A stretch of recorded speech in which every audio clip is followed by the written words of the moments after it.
Во однос на изјавата на господинот Заев околу неговите намери за промени во судството, распуштање и слично, сакам да кажам дека многу е јасно. Од авион се гледа дека идејата е да се направи прво заплашување на судиите, а веројатно во глава има и некаква промена со цел да се заштити себе си од постапките кои се водат против него.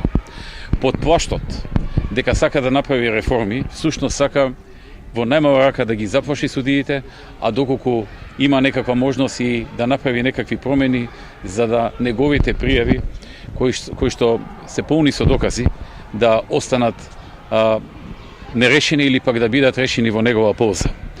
На секому во државата му е јасно дека тоа е идејата кога станува збор за така наречените реформи во судството. Инаку, сакам да потсетам дека СДСМ има долга историја на крупни влијанија, партиски влијанија во судството. Ќе потсетам дека во 1996 година назначија во еден ден 600 судии со гласање во парламентот, во услови кога опозицијата не беше во парламентот. Во еден ден сите 600 судии беа изгласани, исклучиво по партиска линија, исклучиво по ургенции на партиски луѓе или одлука на партиски штаб. Потоа во 2002 година, кога дојдоа на власт после 4 години опозиција, извршија брза измена на Законот за судски совет, со кој што го сменија судскиот совет и започнаа нова тура на притисоци во судството и партизирање на судството, кое што го направија крајно партиско.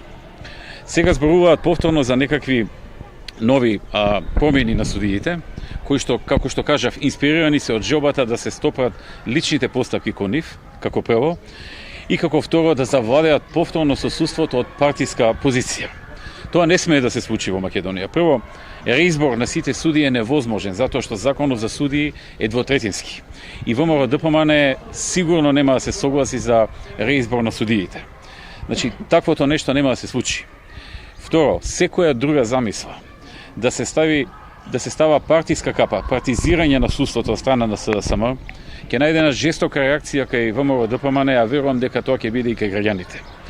Не е во ред секое мнозинство во налет на доаѓање да менува судии, да заплашува судии, да се заканува со реизбор на судии за да си остварува своји цели, да ги заплашува судиите и на тој начин да издействува некакви одлуки во судството што тие ги посакуваат во услови кога направиле одредени кривични дела и сакаат тоа да помине без казна.